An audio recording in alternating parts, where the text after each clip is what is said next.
Sejarah Public Relation. Public relation mulai dipraktikkan pada akhir abad ke-19 dan awal abad ke-20. Praktisi public relation disebut publicist. Public relation memiliki dua orang figur yang telah memberikan kontribusi dalam hal teori maupun praktik. Kedua sosok tersebut adalah Ivy Lee Betterly dan Edward Bernays. Lee menganggap bahwa public relation adalah seni yang memadukan kreativitas dan inovasi yang kritis. Sedangkan Bernays mendapat pengaruh teori dari psikolog Sigmund Freud yang tak lain adalah pamannya sendiri, bahwa public relation akan menjadi keilmuan praktis. Lee dan Bernays mempraktikkan public relation di New York dalam kurun waktu yang bersamaan, yaitu awal tahun 1900-an. Keduanya berkontribusi penting dalam sejarah perkembangan public relation di dunia.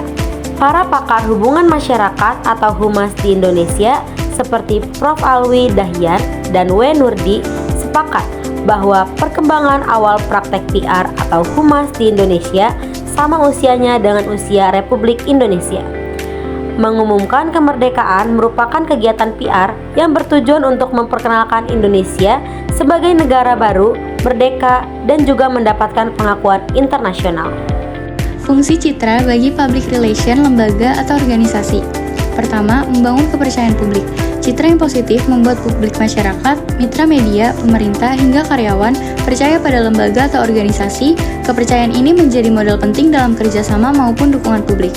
Contoh, Rumah Sakit Hermina menjaga citra dengan pelayanan ramah, tenaga medis profesional, serta fasilitas modern. Hal ini membuat masyarakat percaya untuk berobat dan merekomendasikannya ke orang lain. Kedua, menciptakan reputasi yang baik. Citra adalah wajah lembaga di mata publik. PR berfungsi menjaga reputasi agar lembaga dipandang profesional, kredibel, dan bertanggung jawab. Contoh, Bank BCA menjaga reputasi dengan layanan cepat dan aman, sehingga nasabah menilai bank tersebut profesional. Yang ketiga, mempermudah komunikasi. PR menjadi jembatan komunikasi antara lembaga dengan masyarakat agar tidak terjadi kesalahpahaman. Contohnya, Badan Nasional Penanggulangan Bencana atau BNPB yang rutin mengupdate informasi bencana lewat media sosial. Publik lebih cepat memahami kondisi darurat karena citranya sebagai sumber informasi resmi. Nah, yang keempat itu ada meningkatkan dukungan dan partisipasi.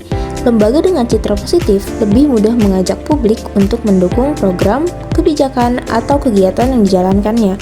Contohnya, Palang Merah Indonesia atau PMI dengan citra peduli kemanusiaan membuat masyarakat mau berdonasi darah secara sukarela.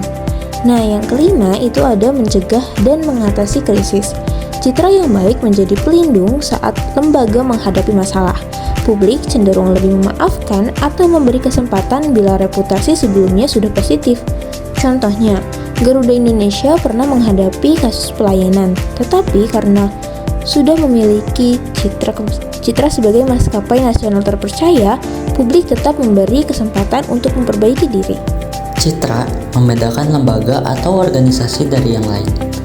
PR berfungsi menampilkan nilai unik, sehingga lembaga menonjol di tengah persaingan. Contoh, Gojek menonjolkan Citra sebagai aplikasi karya anak bangsa, sehingga berbeda dengan kompetitor asing seperti Grab. Citra yang baik memperlancar pencapaian visi dan misi, karena publik lebih suka terbuka untuk bekerja sama, memberi dukungan, atau menggunakan layanan organisasi. Contoh, KPK dengan citra sebagai lembaga pemberantas korupsi membuat masyarakat mau melaporkan dugaan kasus, mendukung tercapainya misi pemberantasan korupsi. Jenis-jenis citra menurut Frank Jeffkins. Frank Jeffkins dalam bukunya yang berjudul Essentials of Public Relations yang diterbitkan pertama kali pada tahun 1988 mengelompokkan 4 jenis citra bagi perusahaan sebagai berikut. 1. The Mirror Image. The mirror image atau cerminan citra merupakan cara perusahaan menafsirkan citra organisasi tersebut dilihat oleh khalayak eksternal. 2. The current image.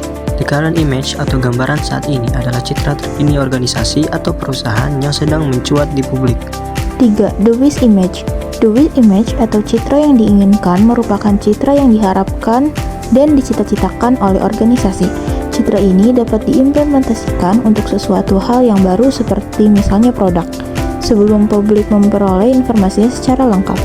Yang keempat, the multiple image. The multiple image atau citra berganda merupakan sejumlah citra dari individu, kantor cabang, atau perwakilan perusahaan yang dapat membentuk citra tertentu dari sebuah organisasi.